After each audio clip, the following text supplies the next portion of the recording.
Joey here from the Daily Dose of Rival of Ixalan, and I'm here today to do a little special treat for you guys. I have a Rivals of Ixalan pre-release pack, which I'm going to be opening up, show you guys the contents, and then I will build a deck with it and go through the deck building process with you. So yeah, let's get to it. So open up, got a nice box here, so let's see what we got. Crack this open. Not very well. Same thing happens to me every time I do a pre-release, but I eventually get it open. Bam, there we go. We have it open, folks. Alright. So, nice little box you can use to hold your cards. It's nice. See, it's the key thing right here. Ooh, the green spin down dice. Very nice. Okay, first thing I always do, I'm kind of see what promo card I get. So let's see what I have to work with here. Ooh, the Arch of Arazka. I'm actually very interested to see how this card plays. Usually limited games go a little bit longer, so hopefully the Ascend ability of drawing a card will come into play. So what I like to do is when I open my packs, I take my packs out, then I just usually like to sort them into colors to start off. But what I'll do is, for the purpose of the video here, I'll lay out each card so you guys can see what I get in each pack.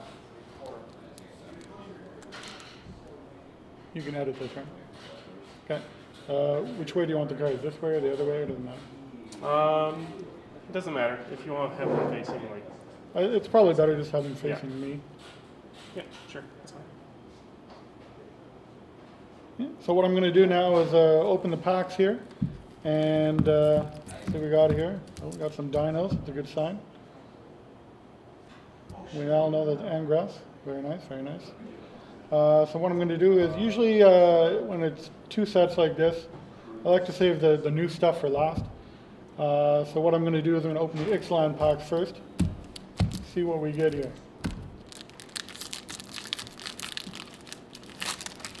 Alright.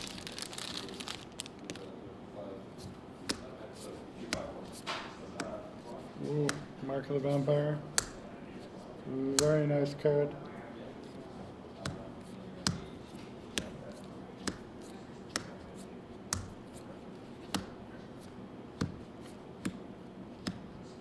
Alright, that's pack number one. What I'm going to do is just going to lay out the cards like this for each pack, and then we'll get into the deck construction after that. Alright, so that's pack number one. Ixalan pack.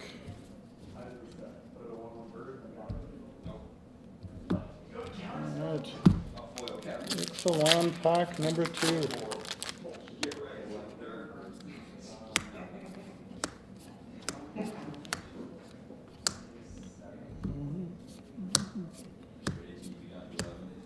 I already see a few cards repeated in my packs.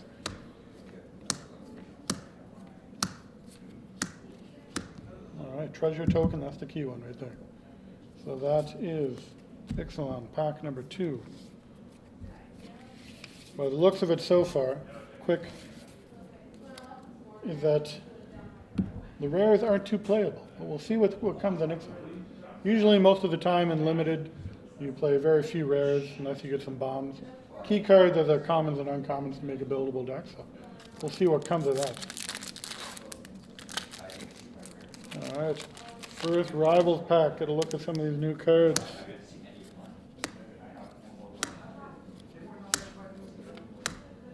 I already have vampires, pirates, merfolks. Just need a dinosaur. Oh, there we go. Dinosaur. I've got all four, folks.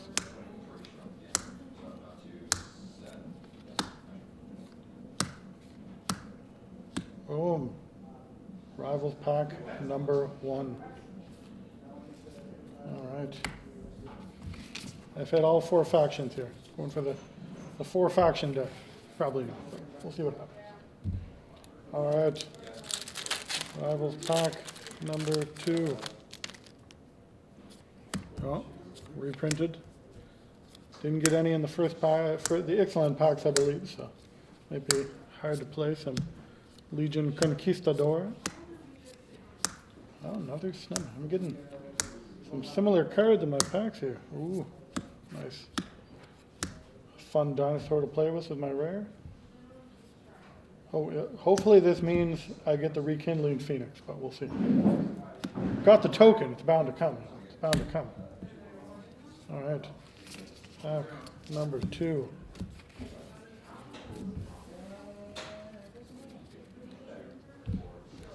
All right. Pack number 3 arrivals here. Well, a couple more dinosaurs.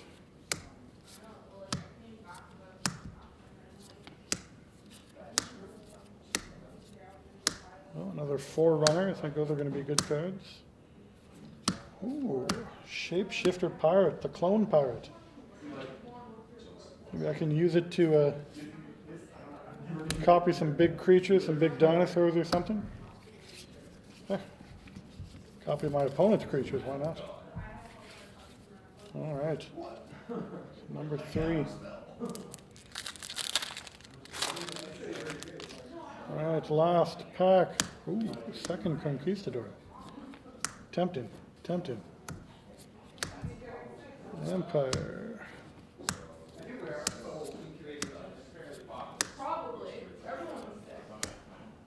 Lots of pirates by the look of it. Dinosaur. Ooh, a mythic, folks. Oh, and the City's Blessing.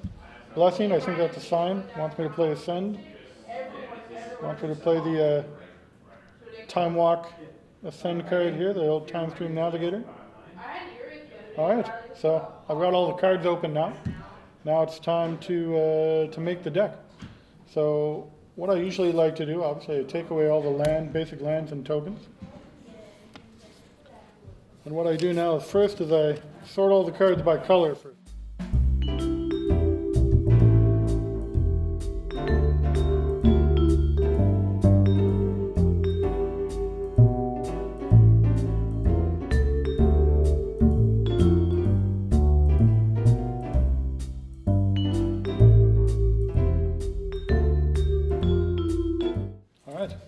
Now that I've got the cards color sorted, what I like to go is go through each pile and kind of see which cards are playable cards I want to play with.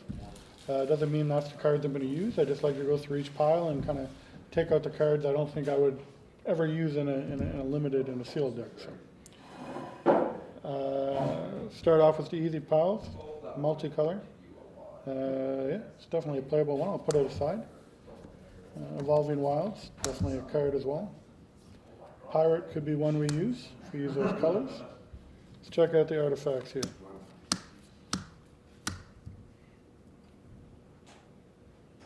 All right. Now these barriers, not a big fan of.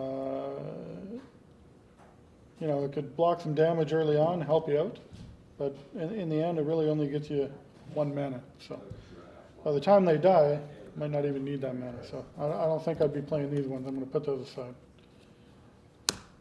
The harness is definitely very interesting. Being able to give all your creatures haste, especially for an equip of 1, is good. And obviously for color fixing, the amulet's great. Same with Evolving Wilds. So I'm going to put these cards aside, put these cards playable pile. All right, let's see what we have for green here. So we got some Whiptails, creatures on the top here. Dryad, ooh, Brontodon, pretty good one. A lot of good enchantments going around the set, so this could work out to be a 3/4 for 3 is quite good, and being able to sack it to kill something could work out very well.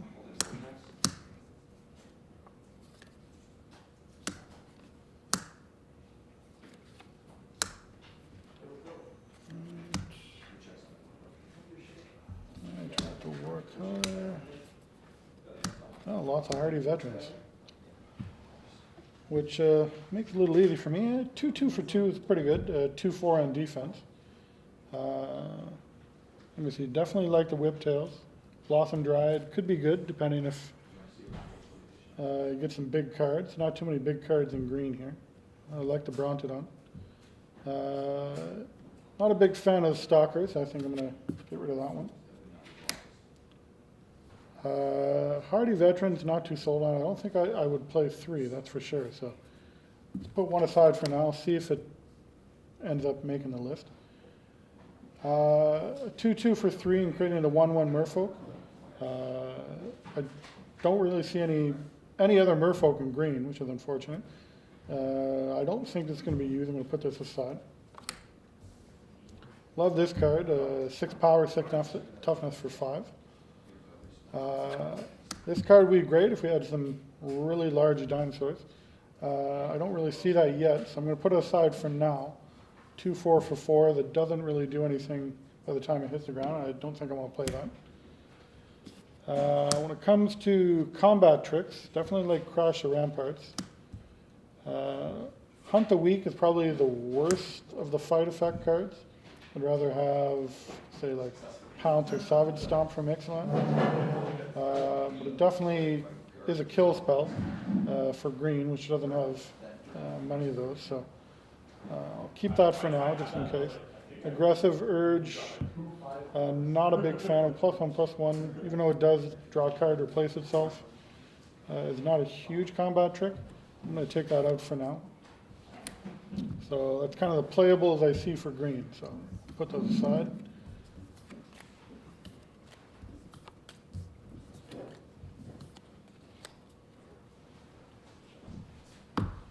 All right, let's see what red has to offer here. Dinosaur.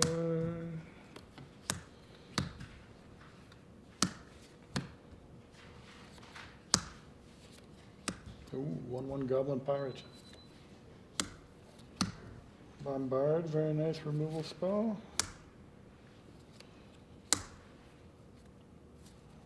There's a Raptor.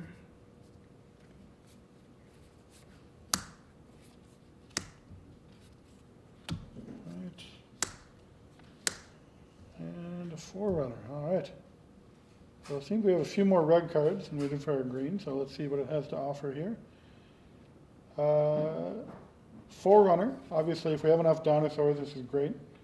It can trigger Enrage, which we see we have on a couple dinosaurs here in red. Don't believe we had any Enrage, no Enraged dinosaurs in green, which is unfortunate. But even then, just being able to search for one of your dinosaurs, you know what you're going to draw the next turn, so I like this one. Mutiny, I believe, is a very sideboard dependent card. You know, if they only have one creature on the board, doesn't really do anything. Most of the time it only kills their weaker creatures, so I'm going to remove that for now. Reckless Rage, great removal. 4 damage for 1 mana, an instant. It might be able to trigger Enrage on one of your creatures as well, although right now both the Enrage only have 2 toughness, so it wouldn't really work very well with that. But still, 4 damage for 1 can't be overlooked. Not a big fan of this card looting card. Depends maybe if we end up paying 3 colors, the treasures could come into play. But I'm going to take that out for now. Bombard, great removal spell. Trove is actually a very surprising card. When I used it in Ixalan, it worked very well. And if you do end up having a deck with some large creatures, it could force your opponent to attack into your creatures, and you could clear their board in that way. I'm going to keep it here for now. I'm not too sure about it. Sure Strike is a great combat trick. Demolish doesn't usually work out. If for some reason your opponent has an amazing artifact deck for some reason, you can bring it into sideboard. This Enraged Dinosaur, not a big fan of. 3/2 for 3. Enrage isn't that big of a thing. Probably going to only use the Enrage once, so take that one out. Needletooth Raptor, love that card. Sometimes it's a 2 for 1. You'd be able to get 2 damage in a block to kill a creature and then 5 to kill another one. You can also use it to deal 7 damage to a larger creature, so it blocks up, trades up. So I like that card. I didn't put it there. So Corsair, not a big fan of it. 3/3 for 3, pretty good, but won't always trigger. So it doesn't look like right now we have many small creatures that will be attacking, so I'm going to take that out for now. Firebrand I like. You get in some early damage. Also allows you to ping later on. Works really well in an aggressive deck, so we'll see if that comes into play. Knight is great. Has a lot of chance most of the time to become a 3/3 creature. And Grass Marauder. So that's one of the rares we got. So for Source, we deal damage to a perimeter player. It deals double that damage instead. Obviously, that can be quite the bomb in this set. But it can also, depending on set and your deck build, end up in your hand most of the time. A lot of times, limited might not get to 7 mana. But even that said, I'd still play it because it does have the chance to be a very impactful card. Sun-Colored Raptor, I'm also a big fan of. 2 mana, should be able to attack on turn 3, kind of forcing your opponent to possibly lose a larger creature or take 4 damage if they don't block it, if you don't have a play on turn 3 or future turns.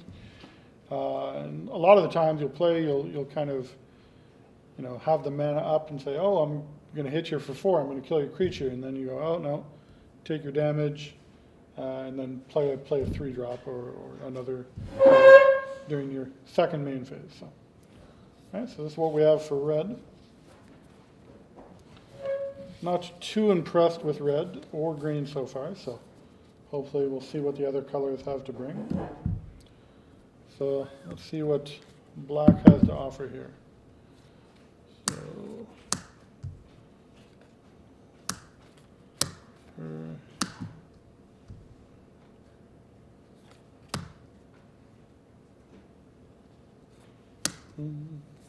double impale, looking good already.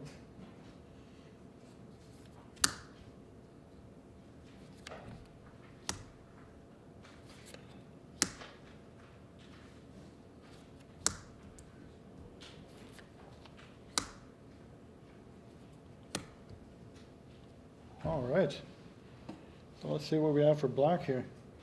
So Gruesome Fate, very situational card. If obviously you have a deck that can create a ton of vampires on the board,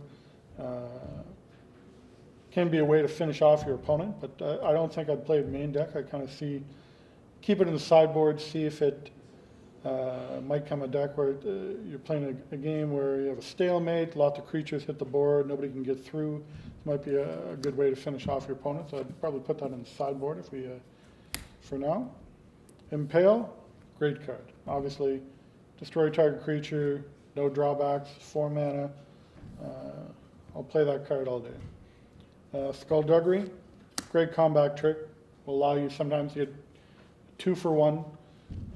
Mark of the Vampire is obviously one of the best commons from Ixalan, especially for limited. So, Raider's Wake. So basically, great way to do it. You can have this enchantment out. Don't really have too much to make my opponent discard a card other than this card, so I probably wouldn't play that card. Ravenous Chupacabra. That is possibly one of the best cards from Rivals of Ixalan, so definitely want to play that one. 4 mana, it's only a 2/2, but basically you get to destroy target creature. There'll be a lot of big creatures going around in the Rivals of Ixalan pre-release, so we want to make sure we have a way to take care of them. Fathom Fleet Border, 3/3 for 3, right off the bat. You could lose 2 life when it comes into play. Currently, as you can see in black, don't have any other pirates. That being said, still a 3/3 for 3 is a strong body. I think I'd keep that one for now. Candle Monitor, 5/3 for 5. Not too impressed with that card. Might bring that in if playing against a deck that has some big creatures. I'll take that out for now. Sadistic Sky Marcher, 2/2 flying lifelink for 3. Even if you don't have Vampire for 4, Again, flying and lifelink is quite powerful. I think I want to keep that one. 3/1 vampire for 4, flying vampire for 4. Kind of on the fence with that one. Obviously doesn't do well on defense, but being able to get through in the air for 3 damage is quite good. I'm going to leave those there for now. Mausoleum Harpy is I think one that could be quite good. It's 3/3 flying, but has a chance to grow and grow and grow later in the game if you have Ascend. Blight Keeper is one of those ones I might bring in if it's a long game again.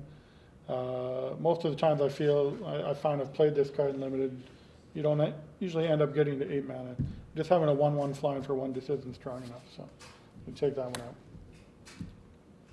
So that's what we have for black. You can see a lot of vampires here, a lot of flying creatures.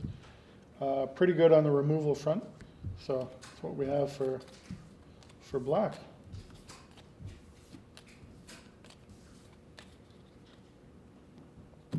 All right, let's see what we have for blue.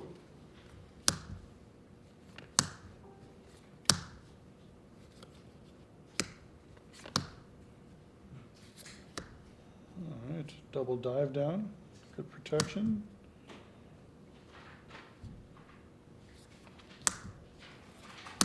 Great. Ooh, our navigator.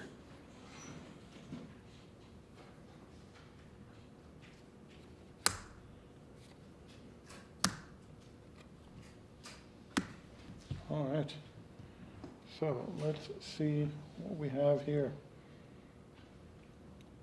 So, Storm Tamer, great card.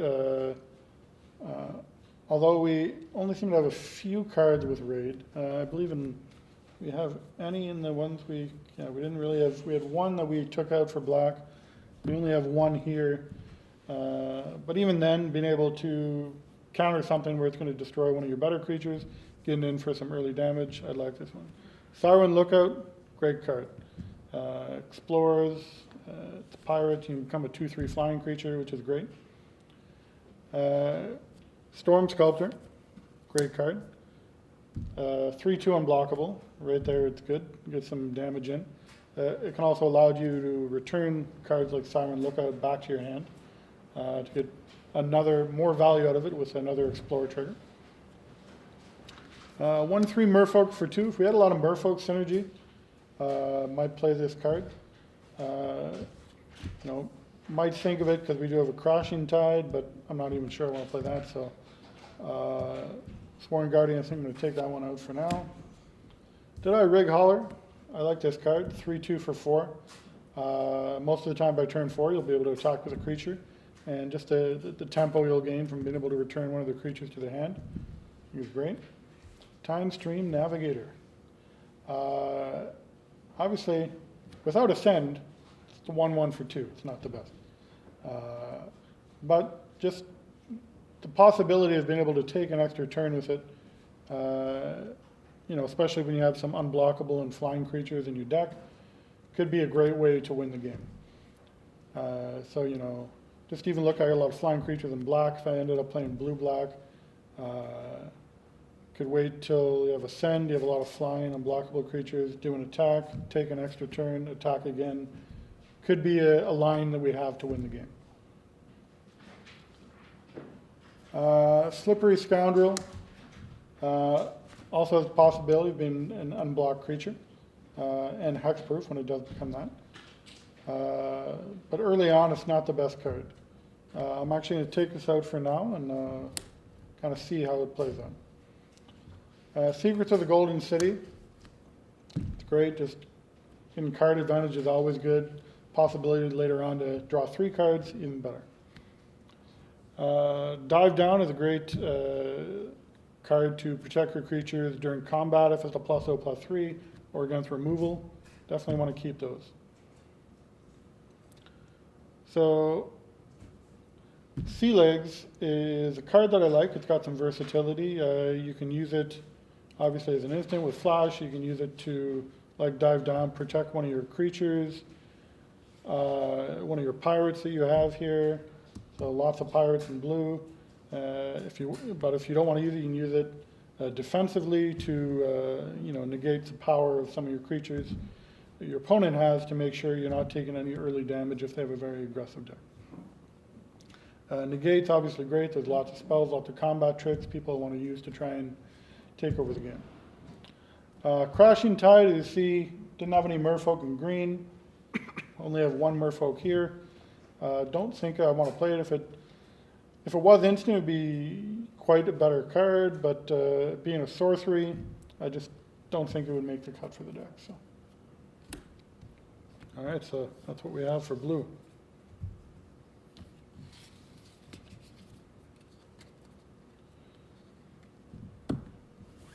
All right, last color here. Let's see what we have for white.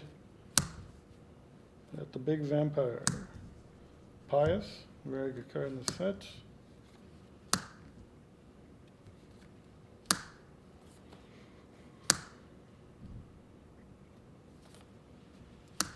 Another Pious.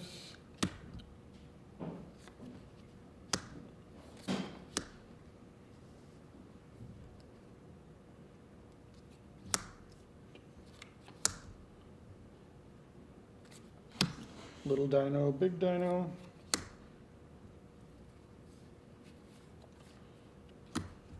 Double Conquistador.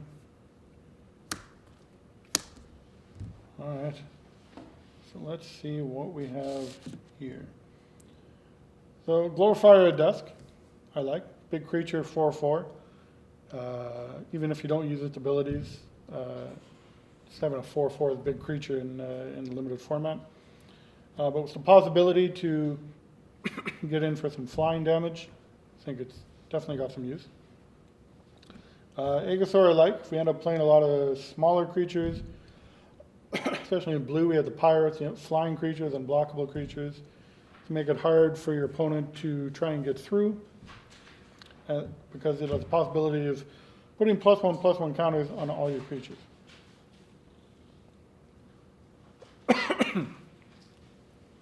Snubhorn Sentry, not a big fan of. Has a chance to become a 3/3 creature early on, just an 0/3 creature, can't really do that much. Don't really have a large amount of dinosaur synergy, so I think I'm going to take those out. Paladin Atonement. This could be a great card. It can grow incrementally throughout the game, and if it does die, you still gain life equals toughness as the vampire, so it's one I want to keep there.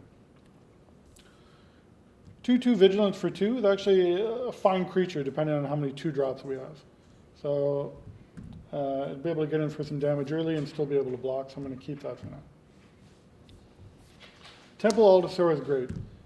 Even if you don't have a large amount of dinosaurs, being able to, even just this one, basically being able to, almost semi-indestructible, unless they have an actual like destroy target creature effect. Anything with damage, any red burn spells, you're not going to be able to kill this unless you obviously have 4 sources of damage. It's tough to kill. Obviously would work very well with Aegosaur. I mean, it could block anything, even stuff with 5 power, 6 power, and it would pretty much guarantee that it wouldn't die and allow you to put +1/+1 counters on all your creatures. So yeah, Forerunner of the Legion.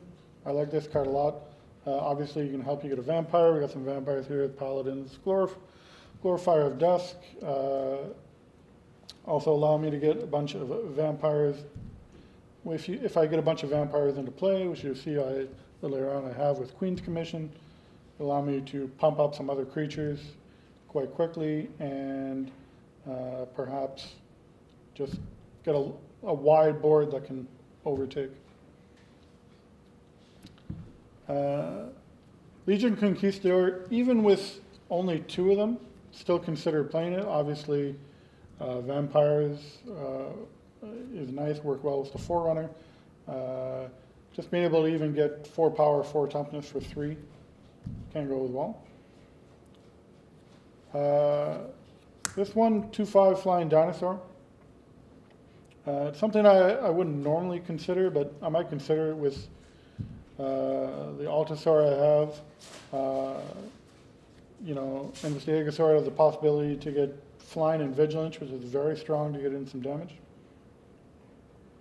Ashes, it's not really a card that I usually play in limited. I'll take that out. Pious Interdiction, great card. Obviously you can negate any creature from attacking or blocking, gain you some life. So glad I got 2 of those. 2 damage to target attacking or blocking creature, great combat trick. So I'll keep that one. Queen's Commission.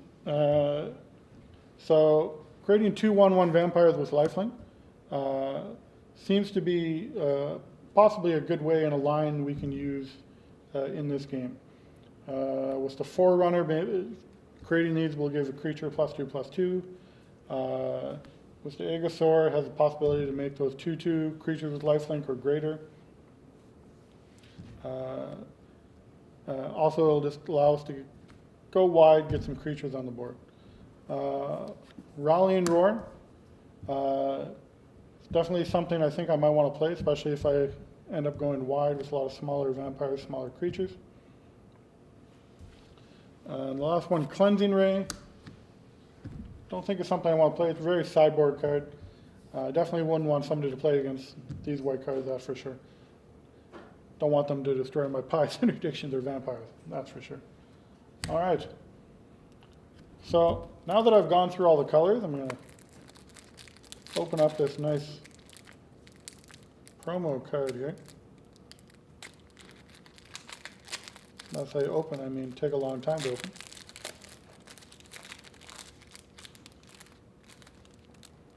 So, I think pretty much any deck I play in limited games can go long sometimes. I think I want to be playing this card, especially if I end up playing 2 colors, which I think I might do.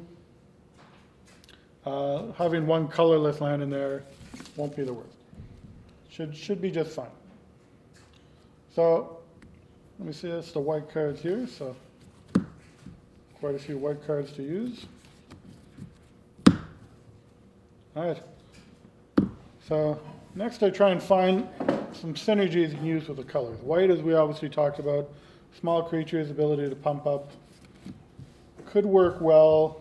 It's the unblockable and flying creatures that we have, if we're able to get bonuses for those as well.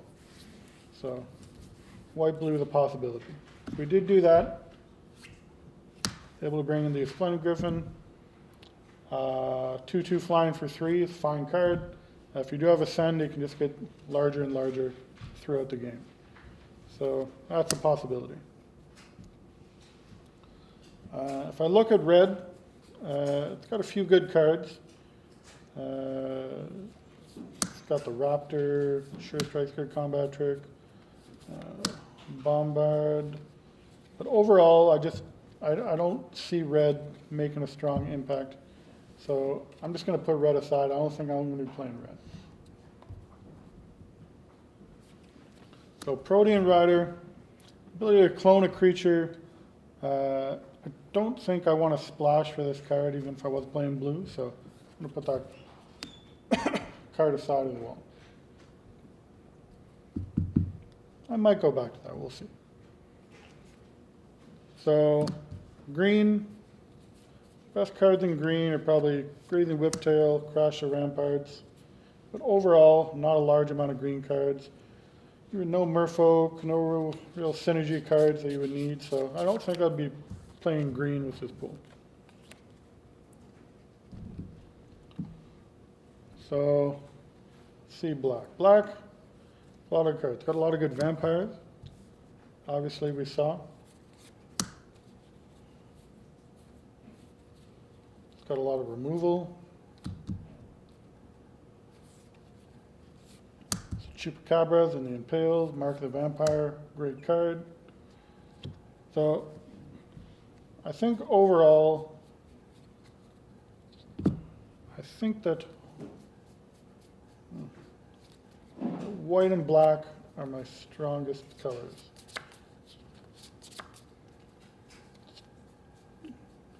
Tempting, I think just synergy with some of the vampire cards, and I think it has a lot of flying creatures, a lot of opportunity to get in some damage in the air. And I think the bumps from like Agasaur and also the Rallying Roar will be great with all the flying creatures and vampires we have here. So kind of see how that deck would play out.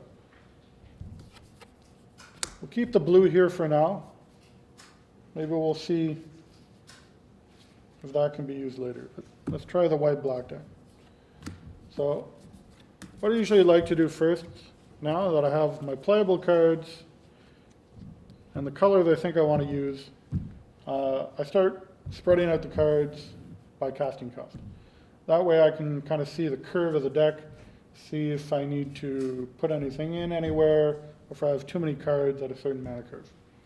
What I also like to do as well, separate the cards in creatures up top, and then non-creature spells at the bottom. So let's see what we have available here for us. Chupacabra. I could say that card all day. It's quite fun. All right.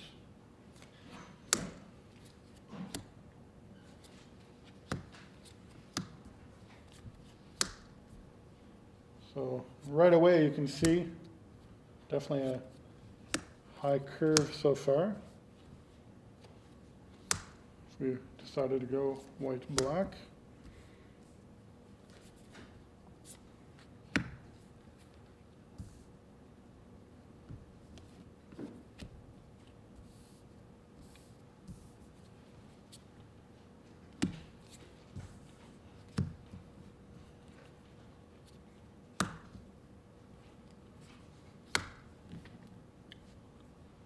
All right. So let's just see, probably the amulet. Harness could be good to pump up some of those flying creatures. All right, so let's see what we have here. So right away, by the looks of it, it's pretty, it's not bad. It'd be nice to have some more 2-drops. Let's look at our discarded cards and see if there's any white or black 2-drops I'd want to play. Nothing really. So 2-drops is a little unfortunate. A lot of good 3-drops. The curve on the creatures isn't too bad. A lot of the removal of the non-creature spells is also high in casting cost, as you can see. 3 or more. We got a few removal cards here in 1, but you can see with this deck, we're not playing many cards on turn 1 or 2. Which could be an issue with an aggressive deck, but it's hard to say. So we got 2, 7, 10, 14, 15. So we got 27 cards. So if we were to build this deck, we'd have to cut probably 3, 4 cards. So if I were to cut 3, 4 cards from this deck, what I'd probably do is take out one of the 3/1 flyers here. Probably Pterodon.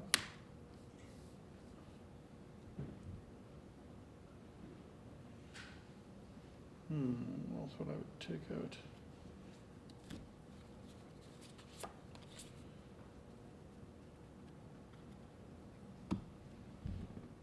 Don't really have any pirates. I'd probably take out this, but you know, if we take out 3 creatures, it's hard to take that. So probably for the last cards, I go 2, 6, 8, 11, 12, 21, 24. The last card, I probably would take out 1 Queen's Commission. I don't think I want to take out any more creatures. I realize that obviously gives 2 creatures, but I think I'd want to take out one of those. So this is how the white-black deck would look. It's got a few flying creatures, a lot of vampire synergy. But let me see. So that's kind of the white-black. Let me see how the blue-black deck would look. So, all right, so let's take out all the white cards. Sometimes when you're building decks, you gotta try a few different color combinations, kind of see what might work best.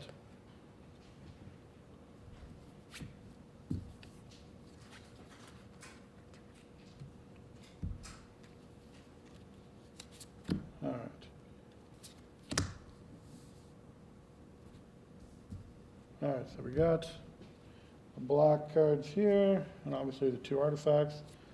See if we plug in the blue cards, see how that looks.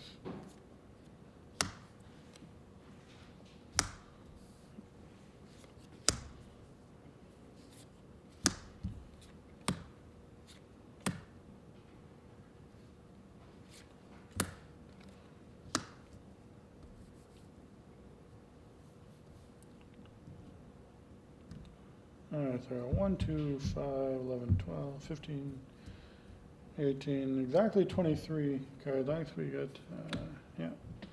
So 23 cards. I'm not, between the blue black and the white black, I just don't think that blue is a better option than what we have for the white deck. It's obviously got some nice power. It would be nice to play this, to check it out, but I just don't think it has enough to make it worthwhile putting in here. So, last thing I will do is, I already have the blue cards out here. Let's go to the last combination here. See how the white-blue deck would look. So obviously black's got a lot more removal. So we got white, we got blue here.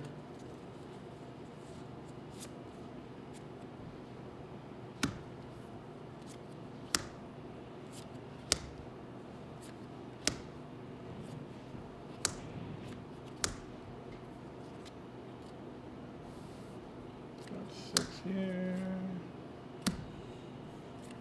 All right. I'll put the pterodon back here in the commission. All right. So, see, we definitely have a lower curve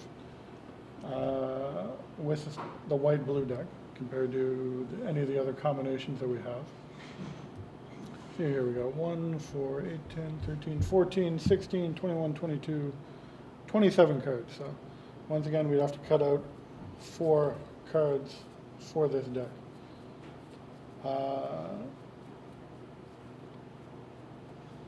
Right now, well, we also have the Resplendent Griffin.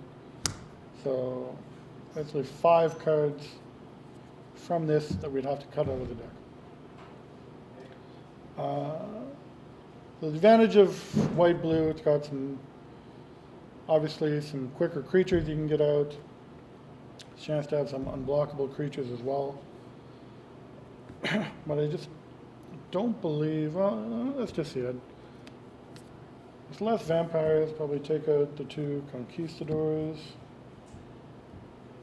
Probably want the dive downs over the sea legs. Take that out. 1 more Queen's Commission. Alright, so we're at 4, 5, 9, 11, 12, 15, 17, 24. So we're going to 1 more card to take out. Let's take out the pterodon here. So, got a quicker curve. Do have some bigger creatures in the back end. But let's just see just the removal package black has to offer. So these are the main cards that make black more appealing.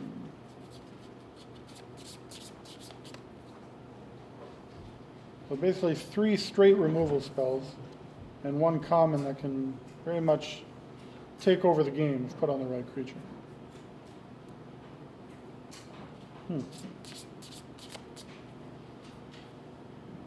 Definitely a tough choice to make. You know, some of these higher end creatures, not too good. Very, very hard to play like white-blue in splash black for this, because obviously the Mark of the Vampire a little easier to splash. 2 Impales and the Chupacabra, not very easy to splash in, even with an Evolving Wilds and an Amulet.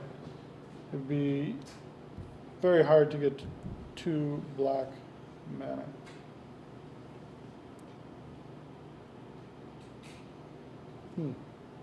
So, I think best way, I think was the removal in black. I think I have to be playing black. So, I think through all of this, decided to go back to our white-black deck. All right. So let's put back our cards here.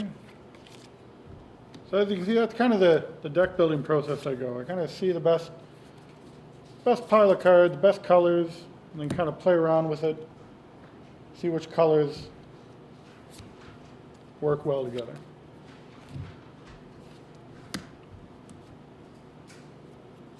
Chupacabra. All right. So let's see here. So I want to play that. All right. I got 2, 6, 9, 12, 13, 18, 21, 24 cards here. Took out 1 Revenant last time. There you go. So I think this is the deck that I want to play. For a seal, this is the deck I would play. So last thing I would do, figure out the lands. We got 17 lands to put in. We got Evolving Wild, obviously, that help. Arch of Araska. Colorless land. So basically it leaves us with 15 lands to put in. So what I would do is figure out kind of which color I would need more. So I just count up the colored pips. So for white, I got 1, 2, 3, 4, 5, 6, 7, 8, 9, 10, 11, 12, 14 white. I got 1, 2, 3, 4, 5, 6, 7, 8, 9, 10, 11 black. Also a lot more early plays in white. So I would probably play 8 plains, 7 swamps. So 2, 3, 4, 5, 6, 7, 8. Some nice unstable lands here. Obviously want to be using those.